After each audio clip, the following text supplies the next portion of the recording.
Hey guys, so this is obviously not ideal. I am recording this from my phone on top of a cardboard box on top of my kitchen table. So I understand that it's maybe not going to be the highest quality of video or audio recording, but here we are. So in your new booklet, I want you to pull out this nervous system worksheet page. So your nervous system has two main branches, the central nervous system and the peripheral nervous system. And the words central and peripheral explain where in the body they are located. So central means middle or core, and your central nervous system is the parts of your nervous system that run through the midline of your body. The peripheral nervous system, if you think about your peripheral vision, that's the vision off to the sides. Your peripheral nervous system is everything that branches off of the central nervous system. So the main components of the central nervous system are the brain and spinal cord. The peripheral nervous system is much more complex in terms of the number of components because it has to navigate messaging through the entire rest of your body.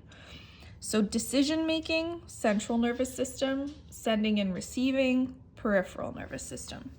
So the central nervous system's main function for grade 11 is that it is the control center. As we know, we've been referring to the brain as the control center over the course of the semester with all the negative feedback loops. This one's no different. So remember that you have effectors, receptors, control center. The control center is the thing that actually makes the decisions about what's happening and how the body needs to respond based on its interpretations. So this is decision making.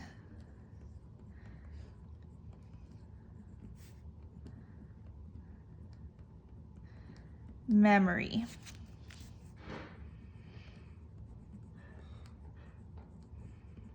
Personality.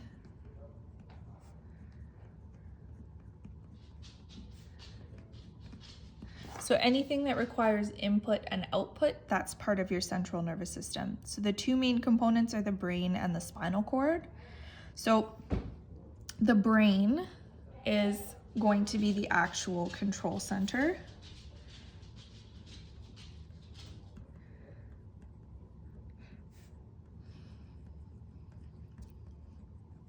And the spinal cord's job is to coordinate the messaging between the brain and the peripheral nervous system.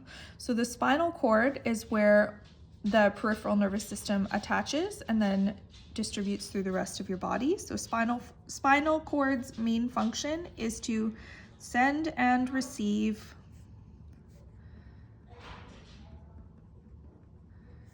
from P and S. So peripheral nervous system. So similarly, we would abbreviate central nervous system as CNS.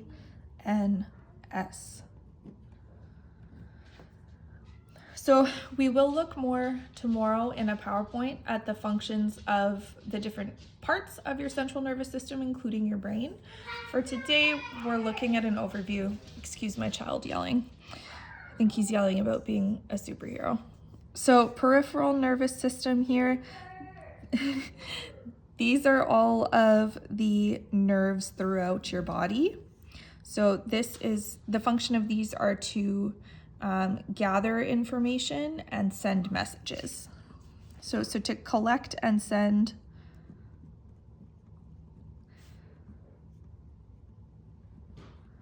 information throughout body.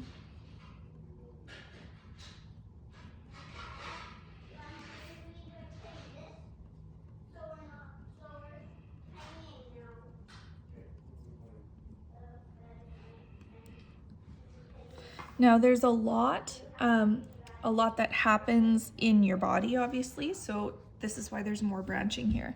So the main two branches are the somatic and the autonomic nervous systems. Autonomic kind of sounds like somebody's mispronouncing the word automatic.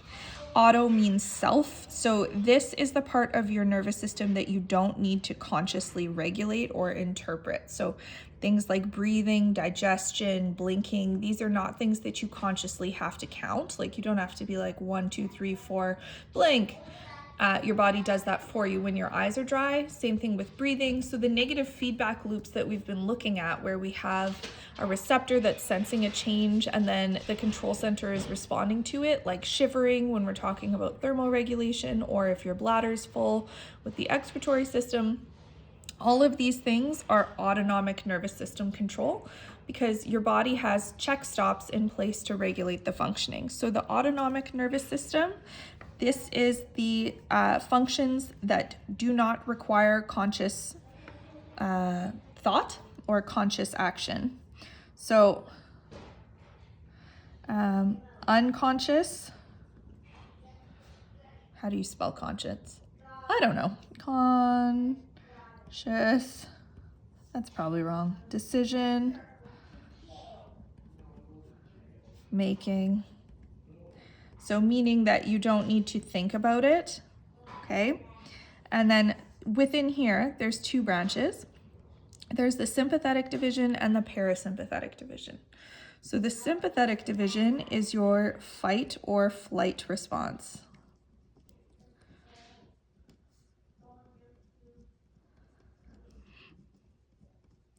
The parasympathetic division is your rest and digest response.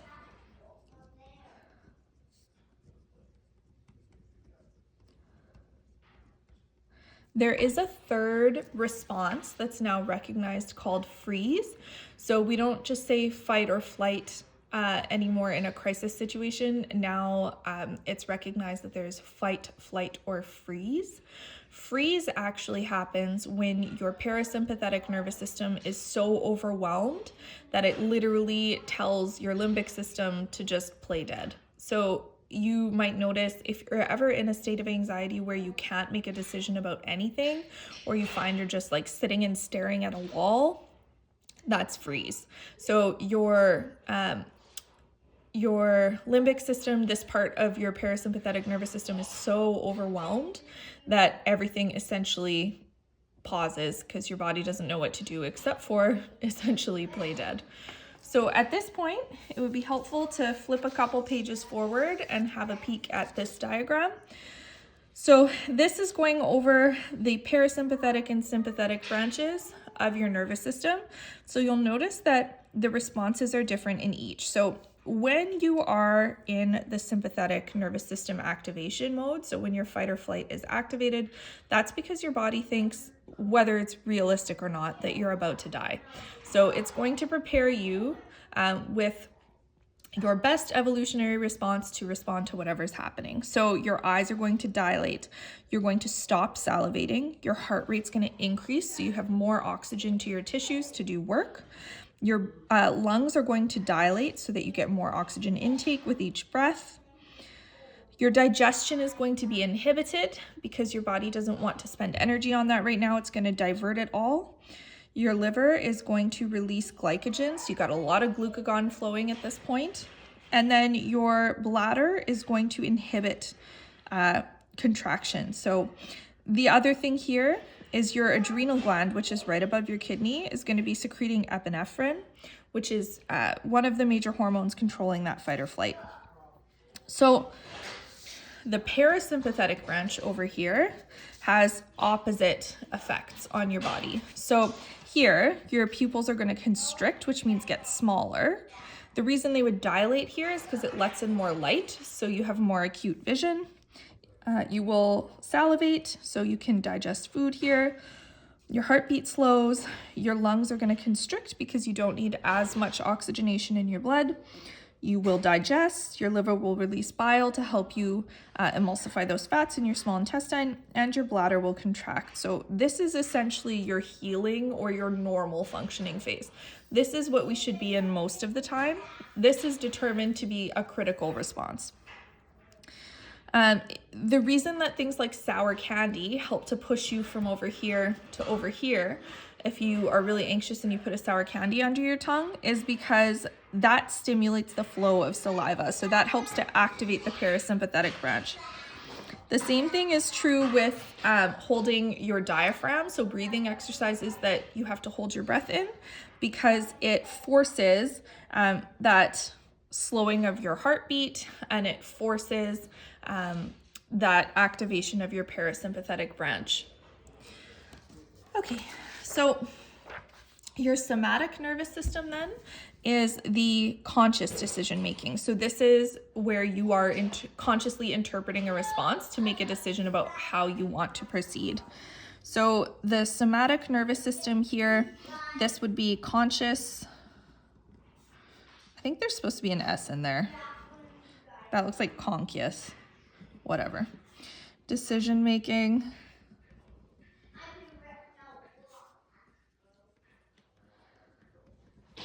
And this branches twice. So you have sensory or afferent, which means to the brain neurons, and then motor or efferent, which means from the brain neurons. So essentially, guys, these sensory neurons, these are your receptors. And these, the motor or efferent neurons, these are your effectors.